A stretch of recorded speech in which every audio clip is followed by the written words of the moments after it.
A veces creemos que estamos, como dicen en el campo, patinando en lo seco, porque no avanzamos. Se frustran los proyectos, fracasan los planes, las empresas quiebran, porque las cosas no siempre nos salen como la planificamos. Hay veces que un aguacero daña una cosa y hay veces que la falta del aguacero daña la cosa. De tal manera que muchas veces ocurren acontecimientos que no están planificados y nos hacen abortar el proyecto. Pero son realidades humanas. Pero esas realidades humanas también aplican al aspecto espiritual y sobre todo al aspecto ministerial. Porque la obra es espiritual. El ministerio que desarrollamos esencialmente es espiritual, pero se hace con gente humana, con gente física, con personas que tienen ciertas debilidades, ciertas carencias, ciertas dificultades.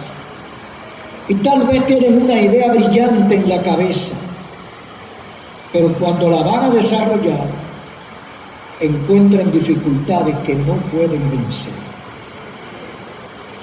Cuando leemos "ensancha tu territorio", lo primero que nos encontramos es con el verbo ensanchar,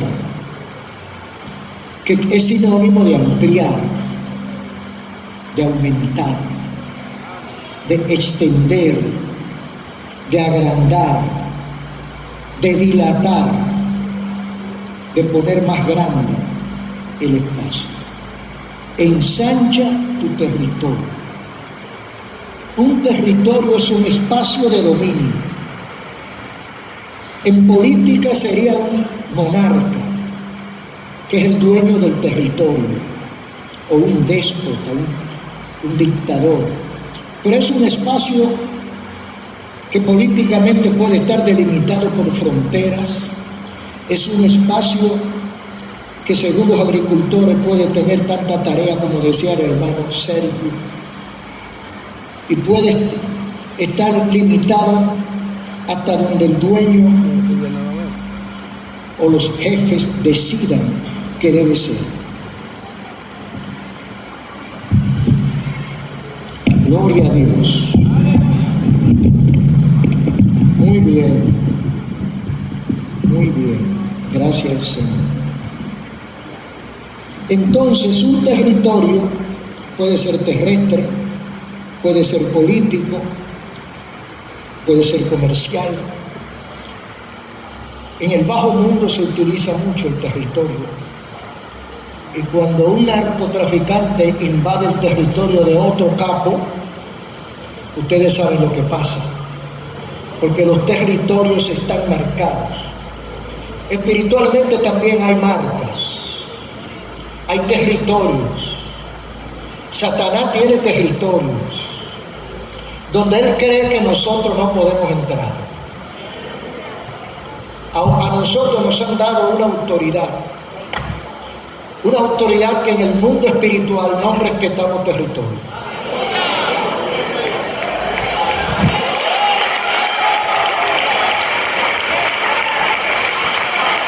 Pero el que no respeta territorio es porque tiene respuesta. Si no tiene la fuerza para responder, mejor es que respete el territorio. Bendito el nombre del Señor. Entonces, cuando la Biblia dice tu territorio, o cuando decimos ensanchar tu territorio, estamos hablando del un pronombre que se refiere a la segunda persona, yo, tú, él, nosotros. Tu territorio es el territorio de la persona con quien yo hablo. Es un adjetivo además posesivo, porque no es solamente que está hablando conmigo, sino que está hablando de algo que me corresponde. Entonces, eso que a mí me corresponde porque es mío, me sugieren o me ordenan que lo ensanche, que ensanche yo mi territorio. Puede ser una orden, puede ser una sugerencia, puede ser una petición que nos invita, porque cuando me dicen que ensanche el territorio que me toca, yo infiero que dentro de esa sugerencia o esa orden implica un trabajo, implica una planificación. ¿Cómo voy a ensanchar de la noche a la mañana? ¿Por el simple gusto de ampliar, voy a ampliar? ¿O hay algo más que hacer para yo poder ampliar ese territorio? Bueno, todos sabemos cómo eran las campañas de los grandes reyes. Cuando Dios se le metía en la cabeza ampliar el territorio, formaban una guerra contra el vecino y le quitaban un pedazo al vecino, que es lo que quieren hacer con Israel ahora. Le quieren quitar un espacio, un pedazo, para instalar a su enemigo en su territorio. Es un ejemplo. Pero lo que quiero dejar claro es que para ensanchar hay que trabajar. Para ampliar hay que planificar. Y si nosotros estamos pensando en ensanchar cualquier cosa que sea, tenemos que pensar qué significa eso. ¿Qué inversión tengo que hacer? ¿Cuánto tiempo tengo que dedicar? ¿Cuánto esfuerzo tengo que dedicar? ¿A quién tengo que pedir ayuda? ¿Dónde voy a encontrar esa ayuda? Aquí la Biblia dice: regocíjate, oh estéril, la que no da a luz. Levanta tu canción, da voces de júbilo, la que nunca estuvo de parto, etc. Hay dos tipos de esterilidad. Bueno, estéril es aquel que no da fruto, o aquello que no da fruto. Generalmente se le aplica a la mujer, porque la mujer es la que concibe y pare.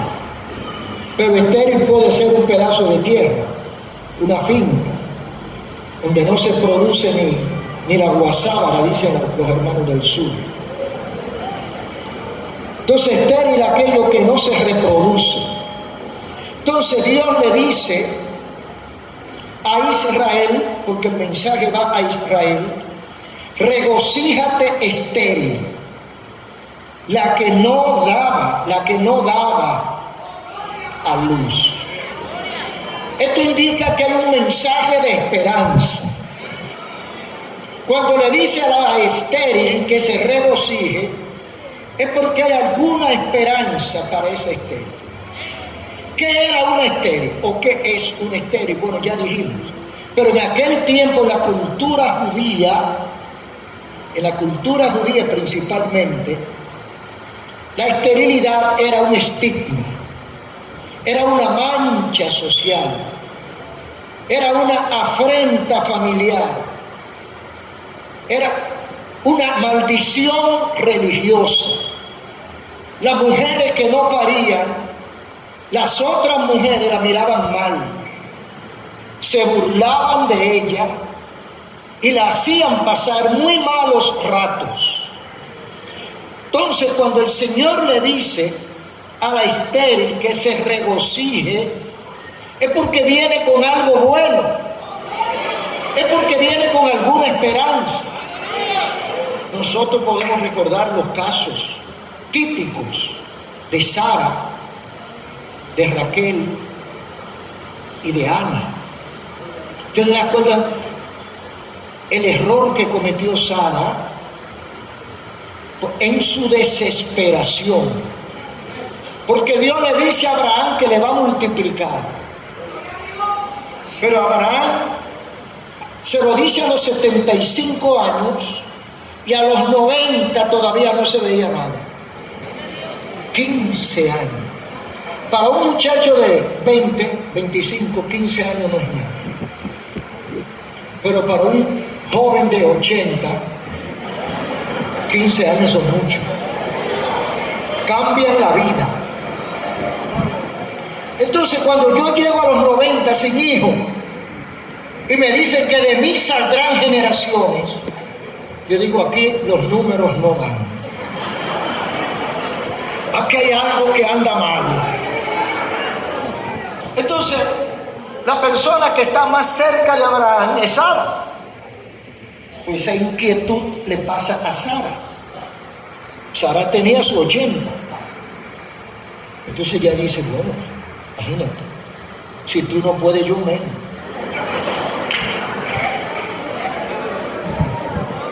Entonces ella porque ella era estéril. Luego, con el pasar del tiempo, se vio que Abraham no era estéril. No, Abraham se reprodujo en 3 mujeres después. Pero Sara era estéril. Sara era la esposa de Abraham. Ella se desespera porque la bendición viene a través del hijo de ella con Abraham. Y ella tiene 90, casi 90 años y todavía no ha podido dar un hijo. Entonces se desespera y ustedes saben lo que hizo. Le buscó una ayudante a Abraham. Y Abraham, como obediente esposo,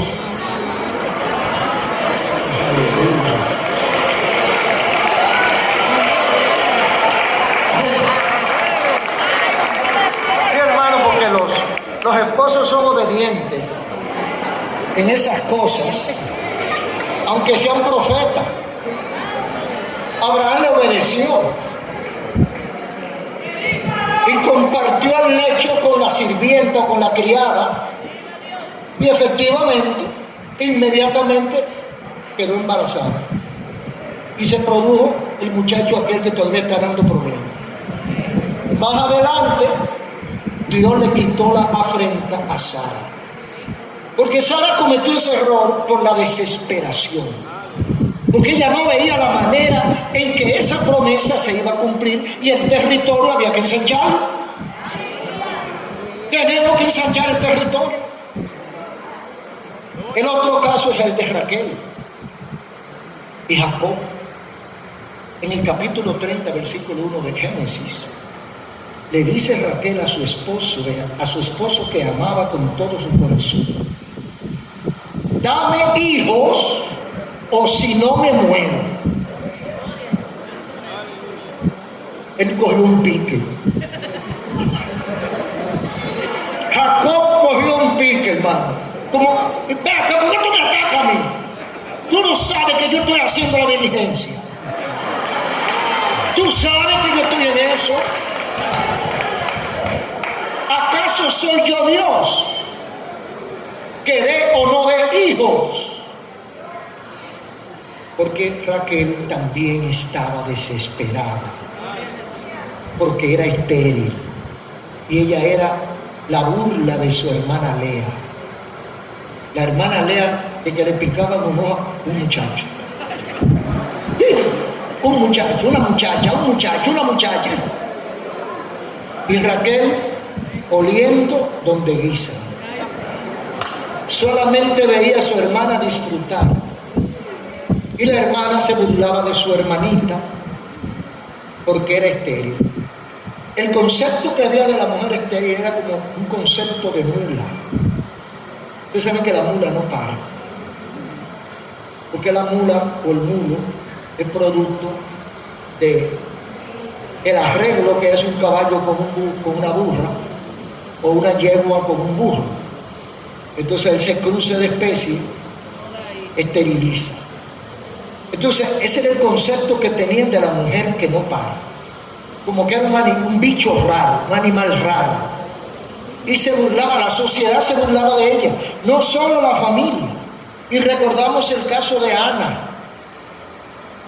la mamá de Samuel, aquella que se tiró al piso en la sinagoga.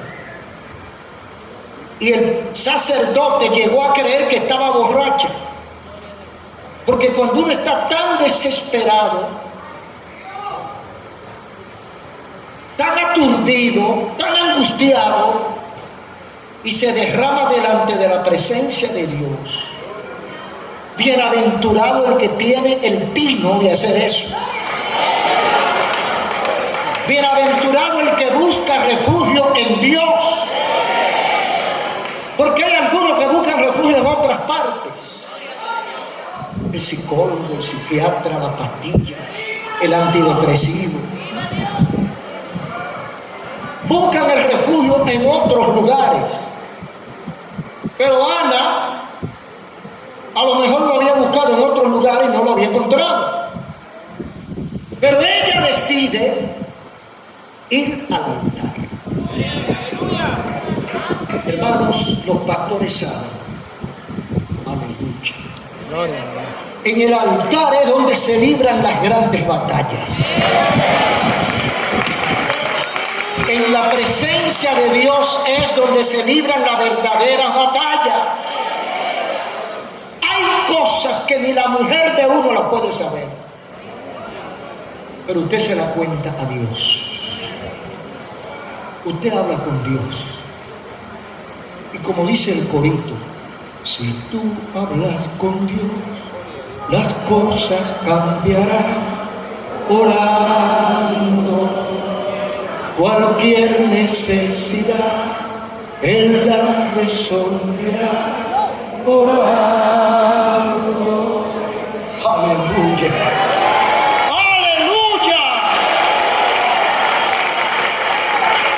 Ana está depositada en la presencia de Dios de una manera tan entregada y tan íntima que el experto, el sacerdote, el experto espiritual la alcanza a ver y cree que está borracha.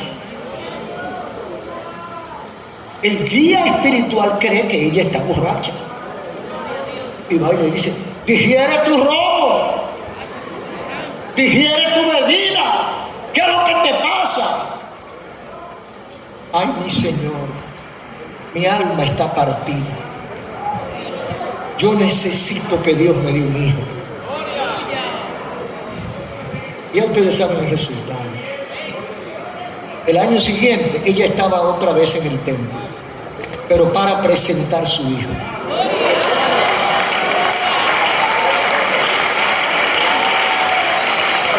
Entonces se cumplió parte de lo que dice aquí: regocíjate, oh estéril, la que no daba a luz. Es un mensaje de esperanza. Dejará de ser la afrenta de la sociedad. Ya no será la mujer estéril, será la madre de hijos. Ya no será vergüenza, o no te avergonzará delante de tus enemigos. Ya no se burlarán de ti. Ahora sigue diciendo: da voces de júbilo la que nunca estuvo de parto, porque más son los que están, los hijos de la desamparada, que los de la casada, ha dicho Jehová. Entonces le hace una recomendación: ensancha el sitio de tu tienda. Le dice Dios a la estéril. ¿Qué quiere decir todo esto? Bueno, amplía la casa, busca más camas, más sillas, más mesas, porque tendrás hijos. Dejará de ser estéril. Serás una mujer productiva y ya nadie más se burlará de ti. Entonces esto es un mensaje que Dios da, un mensaje de carácter espiritual a Israel y a la iglesia.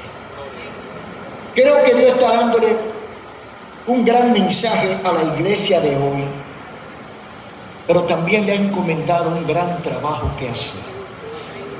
Ensanchar es una tarea que necesita de otras acciones concretas y difíciles a veces. Por ejemplo, ¿qué debe o tiene que hacer la iglesia para ensanchar su territorio? Lo primero es: ¿a qué territorio nos referimos? ¿Qué es la iglesia? A veces la gente cree que una inmodestia de parte nuestra, o cree que somos engreídos, cuando nosotros decimos que somos representantes de Dios en la tierra. Gloria a Dios.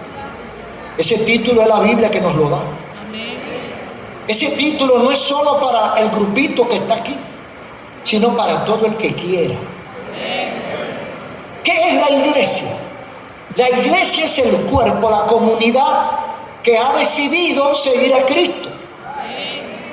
Y cuando decimos decidir seguir a Cristo, estamos diciendo ajustarse a sus estatutos, creer en Él y andar con Él. Entonces, como hemos decidido seguir a Cristo y respetar sus estatutos, somos el pueblo de Dios. Representamos a Dios. El Señor nos dejó aquí para que ampliaran. O sea que la iglesia debería estar constantemente ampliando su territorio, ampliando las estacas. Nosotros tenemos o tendríamos continuamente que estar ensanchados. Yo recuerdo, hermanos, ¿no? Algunos de ustedes quizás conocen parte de esa historia. En el año 2006 empezamos una congregación que se llama Mahanaim, aquí en la capital. Alquilamos un local donde apretado cabían 300 personas. Comenzamos con 60 personas. El primer culto fue 60 personas. Algunos cultos después fueron convirtiendo y llegaron y fue subiendo. Llegó un momento en que ya no cabíamos. Conseguimos 360 sillas, las pusimos como pudimos y no cabían. Entonces yo le dije a los hermanos que oraran diciéndole al Señor: Señor, ya no cabemos. Señor, ya no cabemos. Nosotros no sabíamos dónde estaba la solución. Orando y analizando, la solución estaba como a 40 o 50 metros de nosotros. Un edificio que estaba detrás abandonado. Hicimos los arreglos, el Señor nos permitió entrar a ese edificio que pagaba 5 veces más que lo que pagábamos donde estábamos primero. Pero allá nos mudamos. Al cabo de un año y pico pasó lo mismo. Sí, y le dije a los hermanos, la oración hay que volver a hacerla. Señor, ya no cabemos. Y tuvimos un tiempo hablando con el Señor de que ya no cabemos. En eso veo un local, que es el que está en Miraflores, en el aeropuerto Navarro, y veo ese local, pero lo veo demasiado grande. Entonces la idea mía era que me alquilaran un pedazo.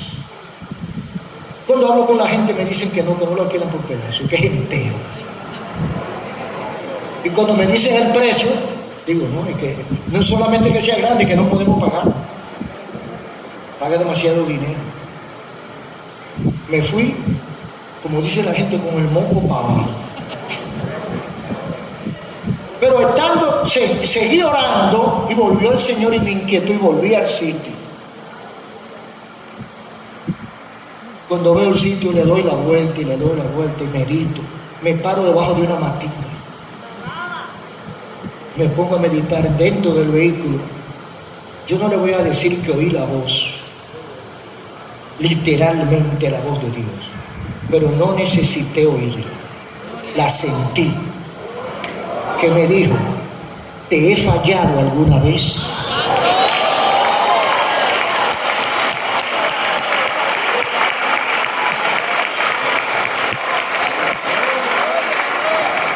Bendito el nombre del Señor. Cogí ánimo, hermano. Para mí, como si todas las puertas de los bancos se hubieran abierto. Sentí la paz y la confianza de que eso va. No le quiero hacer la historia completa porque es larga. Pero, cuando hablo con los dueños de nuevo, me están pidiendo $18,000 mensuales. Porque es una iglesia, me le bajan 2,000. Me la dejan en 16,000. Yo le digo, yo le puedo pagar 12,000, pero yo no tenía con qué. Yo le puedo pagar 12,000.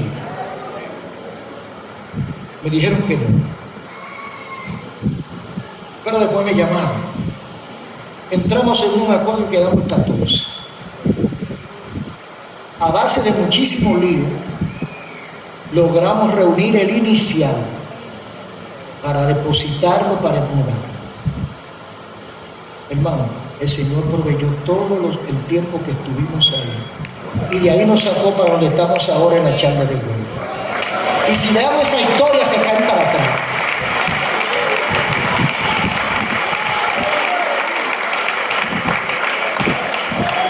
Con el permiso de los pastores, quiero decir esto. Porque yo respeto lo que haga cada quien dentro de su iglesia para el trabajo que está haciendo. Pero yo no creo que para que la obra de Dios avance hay que rifar un carro en la iglesia. Yo no creo que haya sido sorteo. Yo creo en el método bíblico. Quizá esté un poco pasado, porque hay una nueva generación que trabaja de diferente, cibernética. Y yo quizás sea análogo. Pero el Dios que yo he conocido, el Dios a quien yo le he servido, me ha sostenido más de 60 años sin hacer sorteo.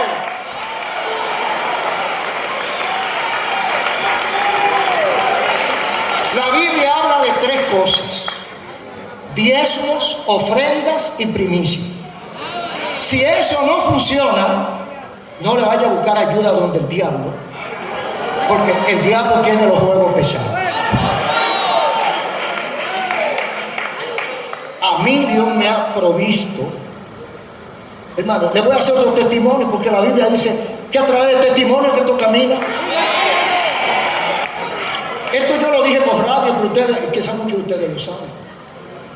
La Concentración Evangélica Nacional, la Batalla de la Fe del año 2024, 1 de enero ahora, venía con un déficit como de 5 millones, que no íbamos a poder cubrir más lo que íbamos a gastar.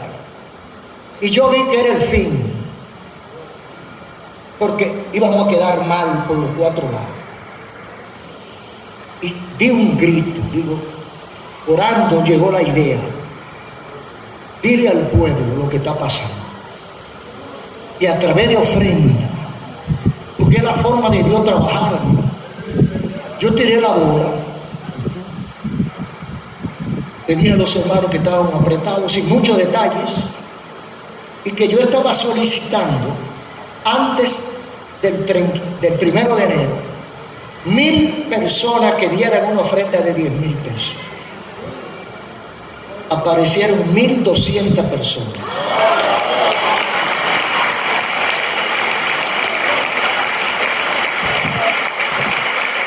Hermanos pastores y hermanos líderes, Dios responde. Lo que pasa es que a veces queremos hacer cosas que Dios no está de acuerdo. Y si Dios no está de acuerdo, te tranca todas las puertas. Te cierra la puerta con 7 candados. Pero si Dios está de acuerdo, aunque el diablo le ponga 1,000,000 de candados, Dios la va a abrir. Y cuando Dios abre, no hay diablo que cierre. Bendito el nombre de Jesús. ¿Qué significa para nosotros ensanchar el territorio? Porque la mayoría de las veces nos quedamos en la parte física, el solar, el templo, el auditorio, nos quedamos ahí. Pero hay otras cosas que hay que ensanchar. Porque yo pienso que debemos tener valor para enfrentar el desafío que se nos presenta. Y ese valor no es en el aire. Ese valor está animado o fundamentado en la fe, en la confianza del Dios que conocemos. Tener el valor de admitir lo que está mal y enfrentarlo en el área que sea. Hay un área material. Por ejemplo, hay iglesias que no diezman. Yo no creo en estar predicando todo el tiempo de diezmo. Yo no predico diezmo. Yo enseño diezmo en la doctrina. Y le digo a los hermanos, aquí no se pide diezmo. Aquí la gente da el diezmo. ¿Por qué? Porque el agradecido es el que da. Si Dios ha hecho algo por ti, tú vas a darle a Dios de lo que Él te da. A veces la gente cree que el problema está en dar diezmo. Y es que todo aquel que ha sido salvo y ha sido bendecido por Dios, lo que está es buscando la manera como darle a Dios un poquito de lo tanto que Él le ha dado.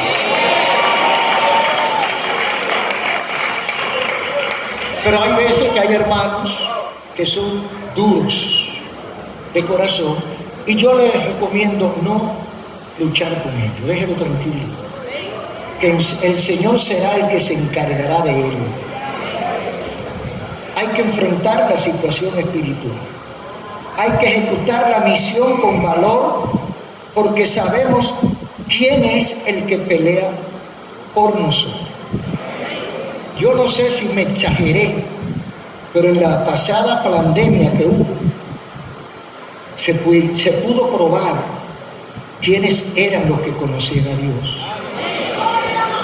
Fue una prueba seria. Hubo mucha gente que cerró la iglesia.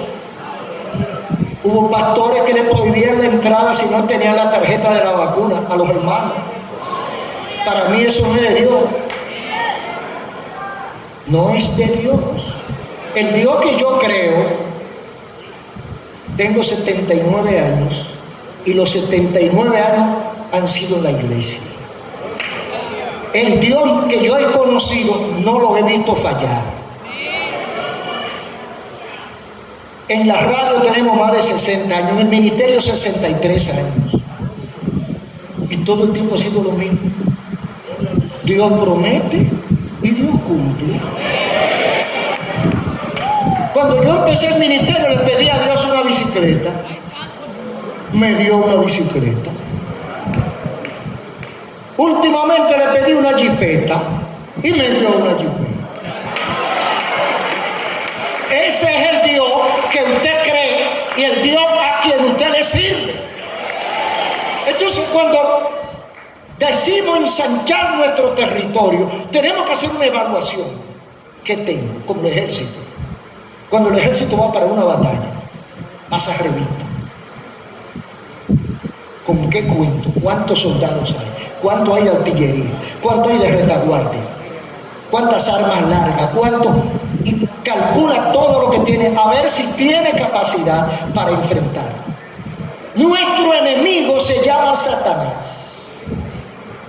Y dice en Efesios 6 que nos vistamos de toda la armadura de Dios para que podamos estar firmes contra las acechanzas del diablo. Porque no tenemos lucha contra carne y sangre, sino contra potencia, contra malicia, contra fuerzas del infierno en las regiones celestes. Todos lo sabemos, eso lo saben todos los evangelios, pero actuamos como que no lo sabemos. A veces le tenemos miedo al diablo, y cuando el diablo descubre que le tenemos miedo, se burla de nosotros como se burlaba Lea de Raquel. Se burla de la mujer estéril. Se burla de los que dicen que conocen a Dios. Yo pienso que al ensanchar nuestro territorio, ampliar nuestro territorio, tiene que ver mucho con nuestra base espiritual. Porque nosotros no somos un ejército regular. Somos un ejército espiritual.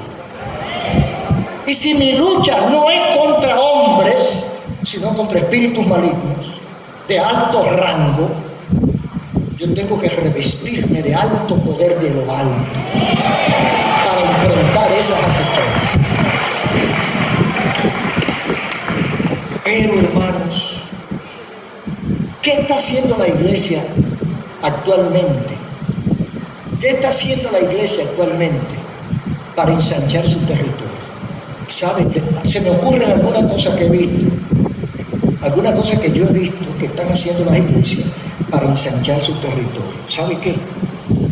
Traer la música del mundo a la iglesia, para que los jóvenes estén contentos. Traer la moda del mundo a la iglesia, para que no se me vayan los jóvenes. Hacer escuela bíblica en la playa de Boca Chica.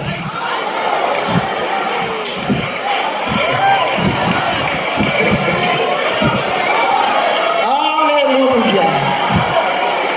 ¿Usted cree que eso es ensanchar el territorio? Eso es lo contrario. Eso es darle cancha al diablo. Darle oportunidad a Satanás para que se llene lo poco que queda. Entonces encontramos unas iglesias que parecen discotecas. Encontramos unos adoradores que lo menos que hacen es adorar.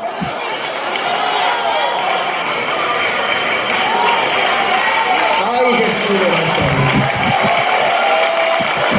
Lamentablemente, es una batalla que tenemos todos los pastores, porque los muchachos entienden, los muchachos de hoy entienden que la música del mundo es válida en cualquier escenario y que ellos pueden coger lo mejor del mundo para adorar a Dios. Oigan qué filosofía más inocente. No dejarle lo bueno al diablo, sino quitarse. ¿Y quién ha dicho que lo que el diablo tiene es bueno? El mismo diablo que lo dice. La música es creación divina. Y no hay mejor música que la que se canta para adorar a Dios. Pero muchos permisos que le estamos dando a los jóvenes. Es una batalla que tenemos los pastores, los padres y los abuelos. Es una batalla que tenemos porque hay que concientizar desde chiquito. Hay que concientizar desde chiquito para que estos muchachos crezcan derecho. Porque en toda la vida han habido demandas. Yo recuerdo cuando yo era un muchacho de 16, 17, 18 años, que llegaron los pantalones ¿cómo se llama eso? Sin ruedo, liso. Y a mí se me ocurrió poner un pantalón sin ruedo. A mí me gustaba cantar en la iglesia, y el pastor me dijo, tiene 3 meses de disciplina.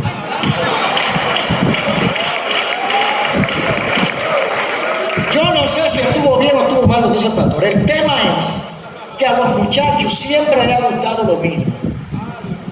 No es que se ha pecado la pinza o no, la pinza del pantalón, el ruedo, o no, eso no es el tema. El asunto es que el mundo como que ala a los jóvenes. Porque están verdes, están ávidos de cosas nuevas y tienen una mente verde. El viejo, como ha visto tanto, dice al diablo, te conozco, bacalao, aunque venga disfrazado. Porque ya uno sabe que el diablo se mete en un camuflaje, se transforma para venir a hacerle la gracia a uno. Pero el joven no. Entonces tenemos que ser sabios, no enfrentarlos, sino acompañarlos en su crecimiento espiritual. Pero para eso tenemos que dar buen testimonio. Tenemos que dar buen testimonio en casa. ¿Cómo está nuestra relación con Dios? Si hacemos un análisis honesto, ¿cómo está mi relación con Dios? ¿Cómo está mi hogar, mi casa? Porque a veces vemos hijos de pastores que son gente de mal vivir. Pero si le preguntamos, mejor es que no le preguntemos. Porque lo que vio en su casa no es lo mejor. Entonces, para ensanchar el territorio de la iglesia, primero hay que poner la base. Para usted ampliar esta casa, usted tiene que echar zapata y poner columna. O sea, no es cuestión de decir yo quiero ampliar, no. Vamos a ampliar, vamos a hacer los estudios de factibilidad, vamos a hacer los estudios de suelo, vamos a ver la resistencia para ver hasta dónde podemos ampliar. La base, las columnas de la iglesia es espiritual. Cuando yo me lanzo a una actividad espiritual, tengo que tener una base espiritual.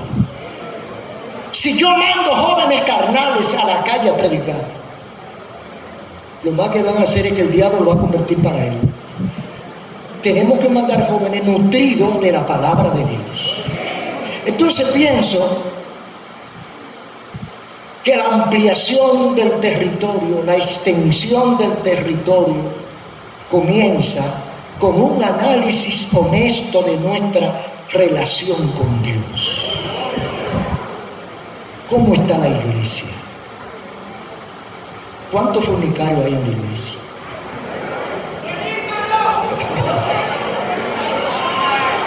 A mí me dijo un hermano que eso estaba de moda.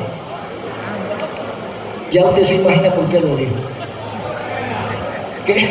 Que eso estaba... Y es así, porque hay países, aquí hay poca cosa de eso, creo, pero hay lugares donde hasta se ha demandado a pastores porque han puesto en disciplina a alguien que ha cometido adulterio.